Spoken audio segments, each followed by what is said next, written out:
أعوذ بالله من الشيطان الرجيم بسم الله الرحمن الرحيم إنا فتحنا لك فتحا مبينا ليغفر لك الله ما تقدم من ذنبك وما تأخر ويتم نعمته عليك ويهديك صراطا مستقيما وينصرك الله نصرا عزيزا هو الذي أنزل السكينة في قلوب المؤمنين ليزدادوا إيمانا مع إيمانهم ولله جنود السماوات والأرض وكان الله عليما حكيما صدق الله العظيم.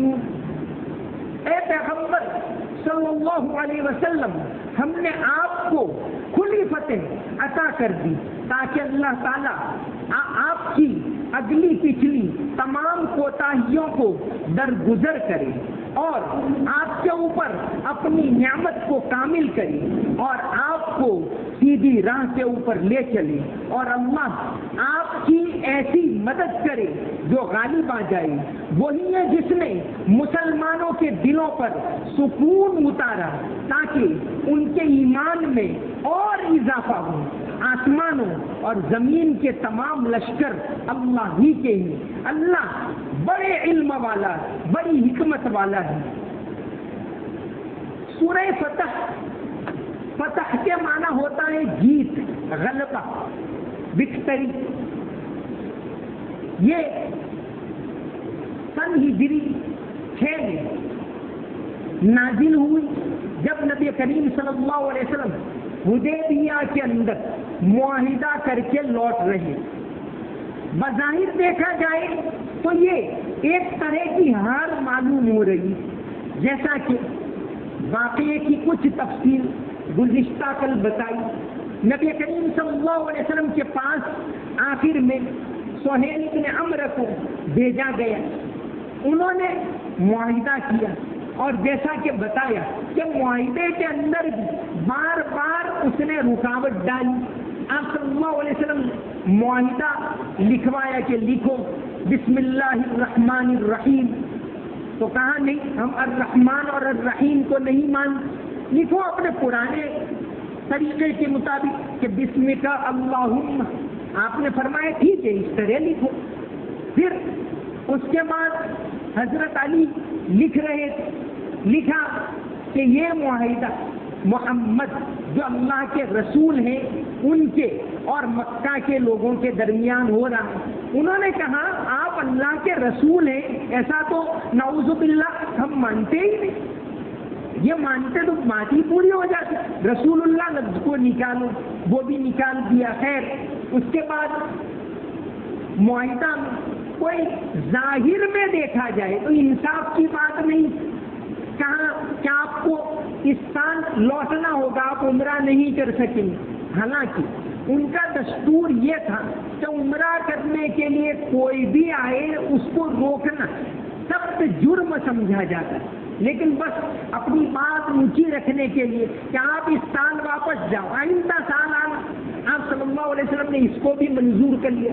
صحابہ کرام انتہائی غمزدہ ہیں، چاروں طرف رنج کے بادل چھائے ہوئے، تختہ ساری ہے کہ یہ کیا ہو رہا ہے.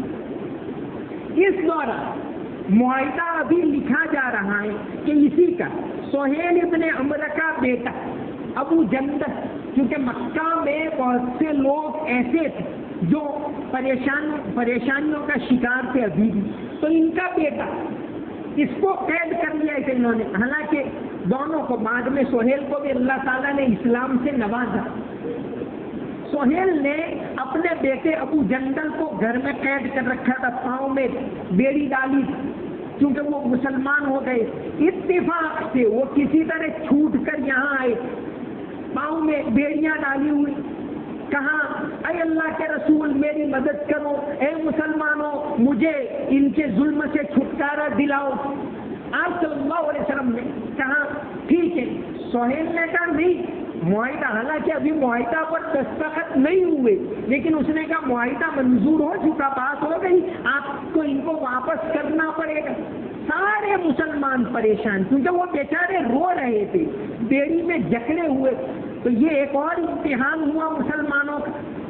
مسلمان حضرت عمر جیسے صحابہ کرام تو بہت پریشان کہ یہ کیسا ہوا یہاں کھلم کھلا. بلکہ ایک موقع تو ایسا تھا کہ حضرت عمر پہلے حضرت ابو بکر کے پاس تشریف لے گئے کہ کیا محمد اللہ کے رسول نہیں؟ کہاں ہیں؟ کہاں کیا ہم اس طرح اسلام میں بزدلی کا مظاہرہ کریں؟ حضرت ابو بکر چپ رہے کہ اللہ کو جو منظور ہے وہی ہوگا. پھر حضرت عمر نے ہمت کی اور خود آپ صلی اللہ علیہ وسلم کے پاس گئے کہ آپ اللہ کے رسول نہیں؟ آپ نے فرمایا میں اللہ کا رسول. تو یہ سب کیا ہو رہا ہے؟ یہ گویا انہوں نے اشارتاً کہہ دیا حضرت عمر نے کہ معاہدہ ہماری نظروں میں ٹھیک نہیں، یہ تو بزدلی، گویا بزدلی کا مظاہرہ. آپ صلی اللہ علیہ وسلم نے فرمایا میں اپنی طرف سے نہیں کر رہا، جو اللہ کا حکم ہے وہی ہو رہا. حضرت عمر اس دن جو جرت کر کے یہ بات کہی اس پر زندگی بھر توبہ کرتے رہے ماضی کہ میں نے یہ کیا کہہ دیا پیغمبر صلی اللہ علیہ وسلم کے سامنے. تو بات ابو جندل آئے اور کہاں کہ اے مسلمانوں مجھے چھڑاؤ. آپ صلی اللہ علیہ وسلم نے فرمایا نہیں، اللہ تعالیٰ تمہاری مدد کریں گے، اللہ کی مدد تمہارے ساتھ ہوگی، تم کو واپس جانا ہوگا. ان کو واپس کیا. 1400 مسلمان پریشان سب کہ بھئی یہ کیا ہو رہا ہے. آخر معاہدہ طے ہو گیا. اب آپ صلی اللہ علیہ وسلم نے مسلمانوں سے فرمایا تمام احرام کھول دو، سر منڈوا دو، قربانی کر دو اور احرام کھول دو. سارے مسلمان غم زدہ، کوئی بھی تیار نہیں ہو رہا. یہ نہیں کہ حضور کا حکم مان نہیں رہے، بس سب ایسے رنج میں مبتلا ہے. آپ صلی اللہ علیہ وسلم نے 3 مرتبہ فرمایا کہ احرام کھول دو، قربانی کر دو، لیکن سب اسی طرح بیٹھے رہے. آپ صلی اللہ علیہ وسلم اٹھے اور اپنے خیمے میں تشریف لے. مسلمان یعنی ابھی بھی یہ امید رکھتے تھے کہ شاید معاہدے میں تبدیلی ہو جائے اور ہمیں عمرہ کرنے کا موقع مل جائے. اس لیے آپ صلی اللہ علیہ وسلم خیمے میں تشریف لے گئے. اس وقت ام المومنین حضرت ام سلمہ رضی اللہ عنہ بڑی ذہین، بڑی جانکار، بڑی عالم آپ صلی اللہ علیہ وسلم کے ساتھ تھی. بعض مرتبہ اللہ تبارک و تعالیٰ عورتوں سے بھی ایسے کام لیتے. سورت میں آگے یہی آ رہا ہے لیدخل المؤمنین والمؤمنات، مومن مردوں اور مومن عورتوں کا دونوں کا ذکر آ رہا ہے. تو آپ صلی اللہ علیہ وسلم گئے. حضرت ام سلمہ نے پوچھا حضور آپ کیوں پریشان؟ آپ صلی اللہ علیہ وسلم نے ماجرا بتایا کہ میں نے صحابہ کرام کو کہا کہ وہ احرام کھول، لیکن ابھی کوئی تیار نہیں ہو رہا، اب کیا کیا جائے؟ ام المومنین حضرت ام سلمہ نے کہا حضور بہت آسان بات ہے، آپ جائیے، آپ کچھ بھی مت کہیے، آپ خود سر قربانی کریں، سر کو منڈوائیں اور احرام کھول دیں. آپ صلی اللہ علیہ وسلم نے ایسا ہی کیا. مشورہ تھا، بہت شاندار مشورہ تھا. آپ گئے اور آپ نے خود قربانی کر کے حلق کروا کے احرام کھول دیا. تمام صحابہ کرام نے فوراً احرام کھول دی.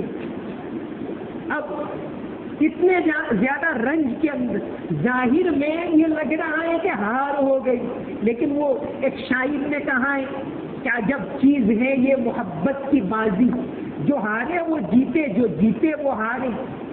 بھنور سے لڑو، تند لہروں سے الجھو، کہاں تک بچو گے کنارے کنارے. آج کے زمانے کے لحاظ سے بہت اچھا شعر ہے کہ بھنور سے لڑو، تند لہروں سے الجھو، کہاں تک بچو گے کنارے کنارے. اس میں ایک شعر ہے کہ عجب چیز ہے یہ محبت کی بازی، جو ہارے وہ جیتے، جو جیتے وہ ہارے. اور یہی ہوا. آپ صلی اللہ علیہ وسلم اب واپس ہو رہے ہیں، صحابہ کرام واپس ہو رہے ہیں، لیکن پریشان ہیں. صحابہ رنج کے اندر مبتلا ہے کہ یہ کیا ہو گیا.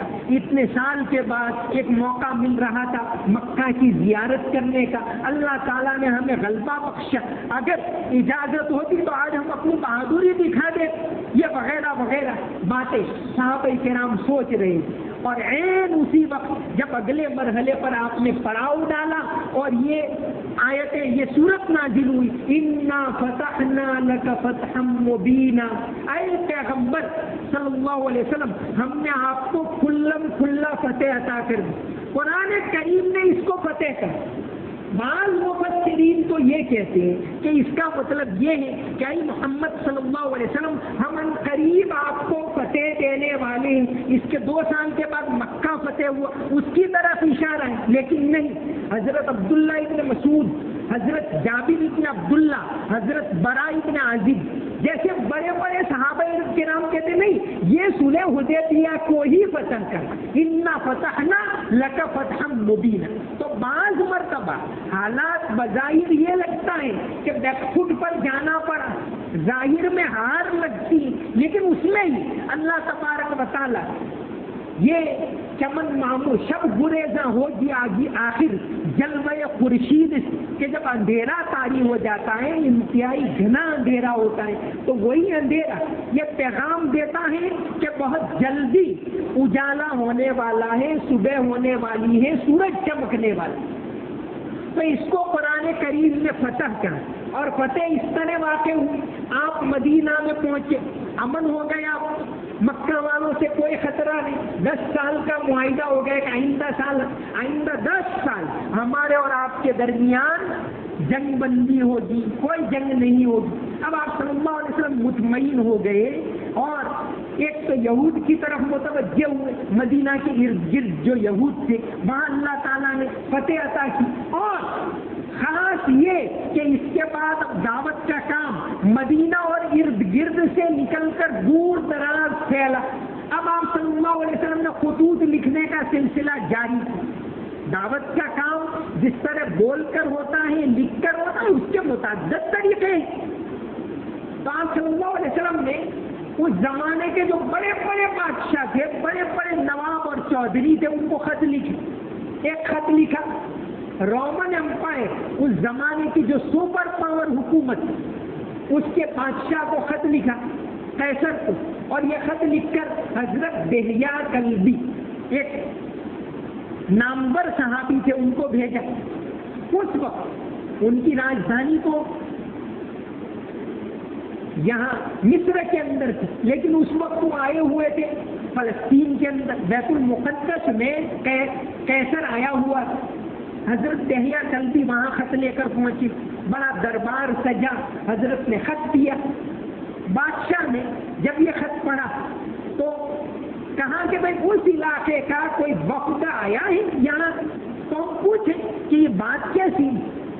اتفاق سے وہ سب پولیس والے ان کے تھے جو نکلے تلاش کرنے، اتفاق سے ابو سفیان کا قافلہ مل گیا رضی اللہ عنہ، بعد میں وہ ایمان لائے۔ اس وقت تو مسلمان نہیں ہوئے، بلایا، کہاں یہ شخص کون ہے؟ ابو سفیان چونکہ تھے تو شریف، کہتے میں اگر اس دن جھوٹ بولتا تو بول سکتا تھا، لیکن نہیں بول پائے، سچ بول دیا۔ اچھے خاندان کے ہیں یہ لوگ، سچے ہیں، ایک دوسرے سے ہمدردی رکھتے ہیں، ظلم و ستم نہیں کرتے وغیرہ۔ بادشاہ نے جو جو سوال کیے اس کے جواب دیے۔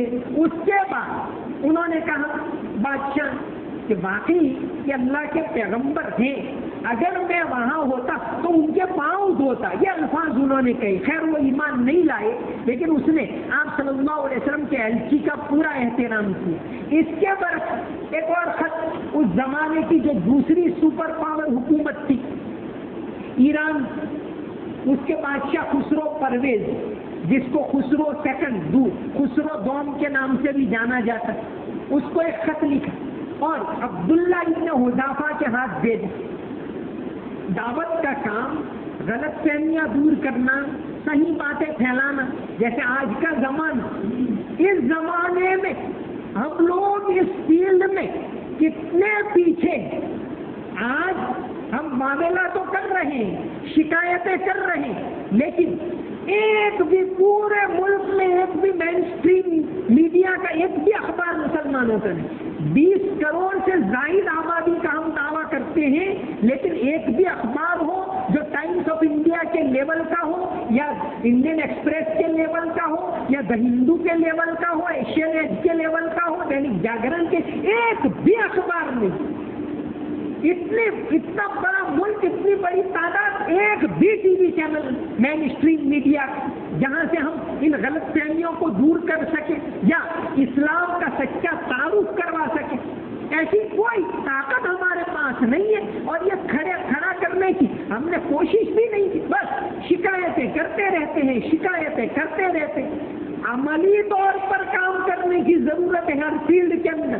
نوجوانوں کو ایجوکیشن میں اور میڈیا میں اور میڈیکل لائن میں, لا میں, وکالت میں, ان تمام مرحلوں میں, ان تمام فیلڈ کے اندر نوجوانوں کو تیار کرنے کی ضرورت ہے. یہ آج کے زمانے کا مجاہدہ ہے کہ ایسے نوجوان تیار کیے جائیں جو جا کر ہماری بات کو رکھیں, جو ہماری شاندار تاریخ کو رکھیں, جو ہمارے یعنی طرز عمل کو, ہماری دعوت کو پھیلائیں, غلط فہمیوں کو دور کریں. وما ارسلنا من رسول الا بلسان قومہ, ہر زمانے کا طور طریقہ, انداز وہی دعوت کا انداز ہے اس زبان میں جو لوگ سمجھتے ہوں. اس زبان میں قرآن کریم کی آیت کہہ رہی الا بلسان قومہ, کہ لوگ جس بات کو, جس زبان کو سمجھتے ہیں, جس ٹرمینولوجی کو سمجھتے ہیں, اس زبان کے اندر بات کرنی پڑی.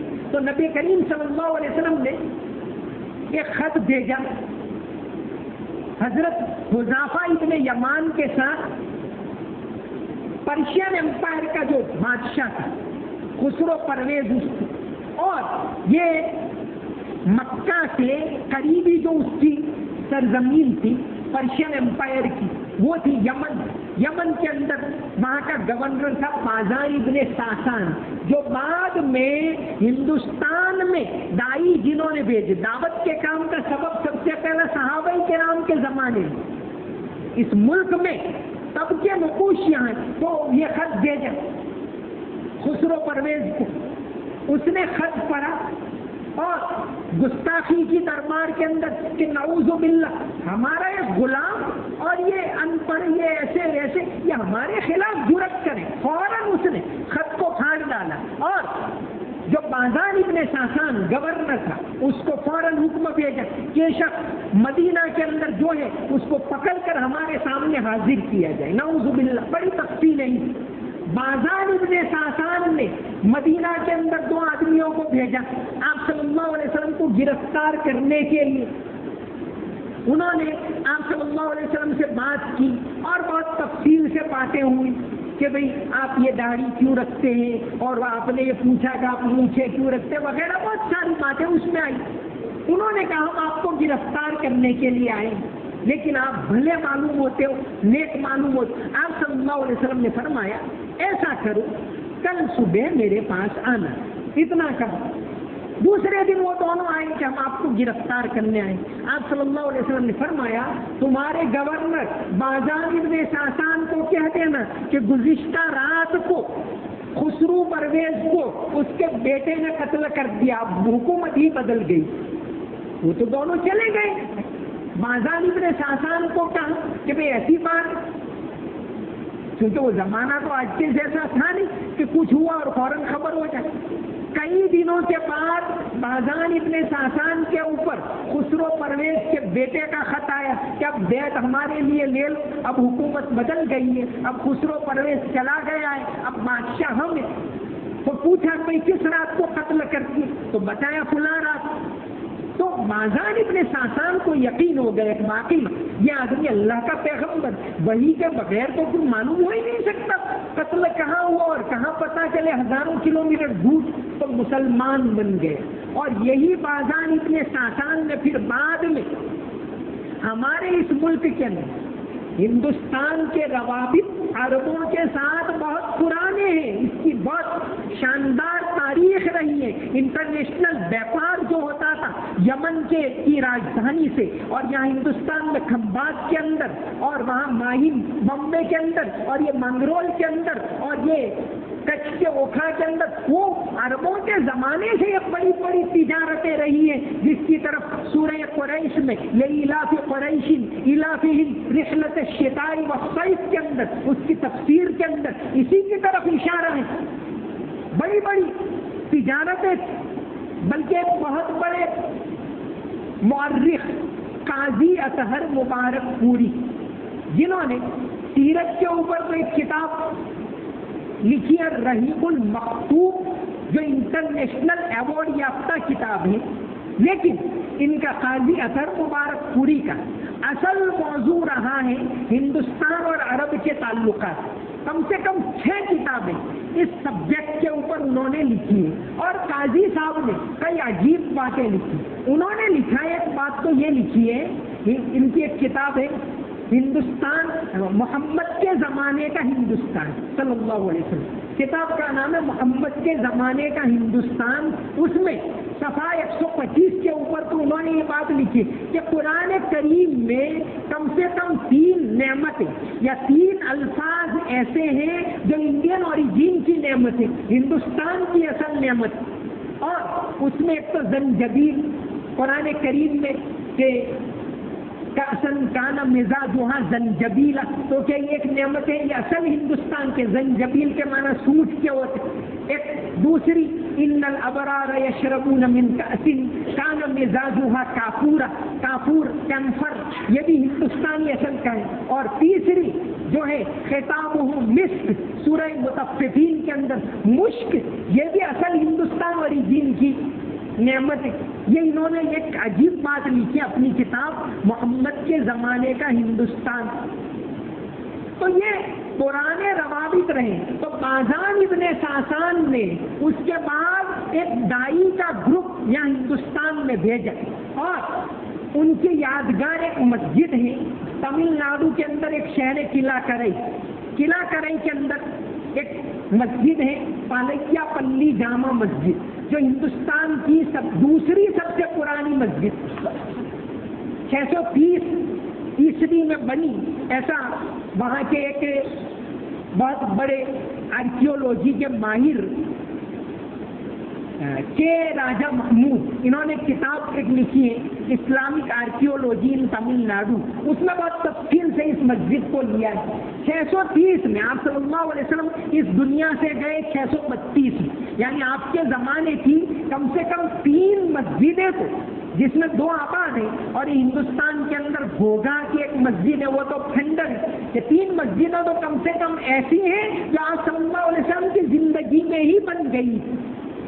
تو یہ اس ملک کے اندر اتنی گہری جڑیں اس قوم کی، اور یہ قوم آج گھبرائے، یہ بزدلی، یہ ہار جائے، ہمت ہار جائے، ایسا ہو ہی نہیں سکتا. ہماری ایک شاندار تاریخ اس ملک کے اندر رہی ہے، اور اس کو اجاگر کرنے کی ضرورت ہے، اس کو سامنے لانے کی ضرورت ہے، اور اپنی جرأت کو بڑھانے کی ضرورت ہے، دوسرے لوگوں سے گھلنے ملنے کی ضرورت ہے، اس بات کو بتانے کی ضرورت ہے کہ ہم وہ لوگ ہیں جو انسانیت کے ہمدرد ہیں. ہم وہ لوگ ہیں جس نے اس ملک کی تاریخ کو شاندار بنایا. اس ملک کی تاریخ، اس ملک کی جو تجارتی تاریخ ہے، اس کو جو ہے رونق بخشی، یہ تاریخی ثبوت سے سامنے لانے کی ضرورت ہے. تو یہی سورہ فتح نازل ہوئی اور حدیبیہ کا واقعہ ہے. اس کے بعد ہی اس ملک کے اندر ہندوستان میں بھی دعوت کی جڑیں. تو قلعہ کرائی کے اندر ایک مسجد ہے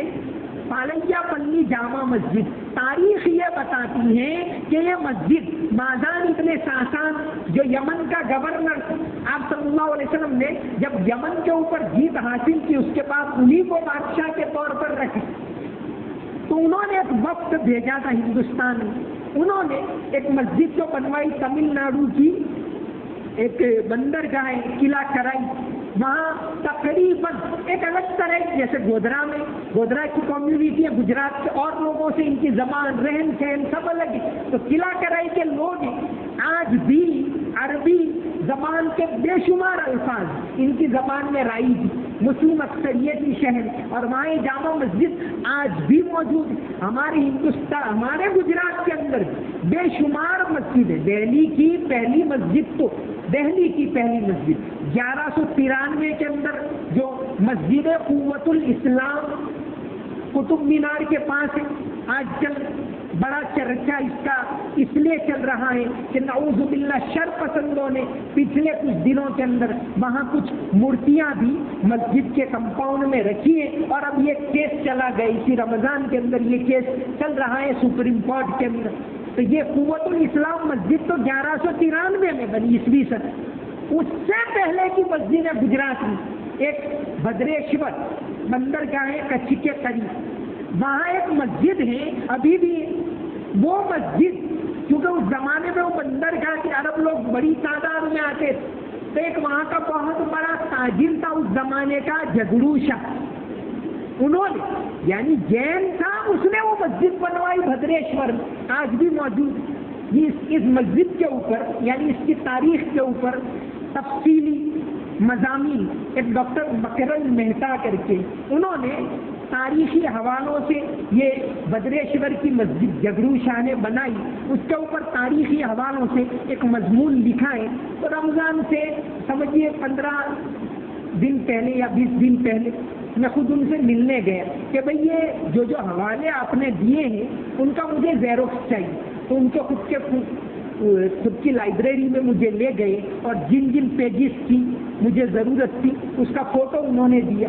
تو قوت الاسلام سے بھی پرانی بھدریشور کے اندر مسجد ہے، کھمبات کی مسجد، سورت کے اندر ایک مسجد جو کھنڈر ہو چکی ہے، قبرستان میں ابھی بھی محراب بھی تابعین کے دور سے۔ تو اتنی پرانی اس قوم کی جڑیں اس ملک کے اندر ہیں، اور بعض احادیث یہ بتاتی ہیں حضرت آدم علیہ السلام اس ملک کے اندر آئے تو بالکل بزدلی کو چھوڑ کر ایک ہو کر اس طرح پازیٹیو طریقے سے امن کے ساتھ مل جل کر ہمارا طریقہ حدیبیہ نے یہی بتایا کہ جہاں تک ہو سکے ٹکراؤ کو ٹال کر مصلحت کے ساتھ یا جس طریقے سے بھی آپ کہیے اس ملک کے اندر ہمیں اپنی تاریخ کو روشن کرنے کی ضرورت ہے، قوم کو مضبوط بنانے کی ضرورت ہے، قوم کو ایجوکیشن کے فیلڈ میں آگے بڑھانے کی ضرورت ہے۔ ایسے لوگ تیار کرنے ہیں جو اللہ کا خوف بھی رکھتے ہو،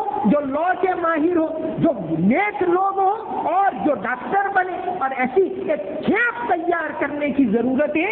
اس فیلڈ میں ہمیں کام کرنا ہی ہوگا اگر ہم یہ چاہتے ہیں کہ اس ملک کے اندر امن کے ساتھ عافیت کے ساتھ اللہ اکبر کی صدا بلند ہوتی رہے، اس ملک میں دعوت کا کام ہوتا رہے، تو اب ہمیں مل جل کر یہ کام کرنا ہوگا۔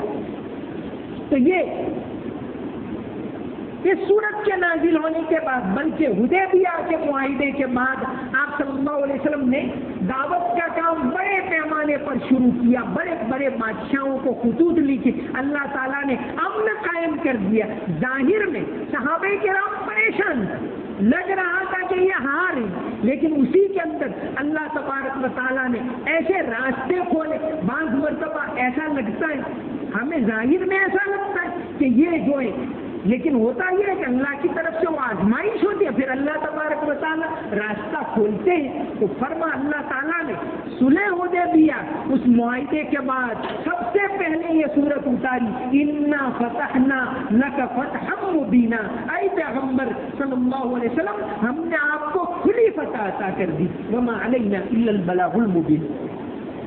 اللهم صل على محمد وعلى ال محمد وبارك وسلم رب اغفر وارحم وتجاوز عما تعلم انك انت العز الاکرم۔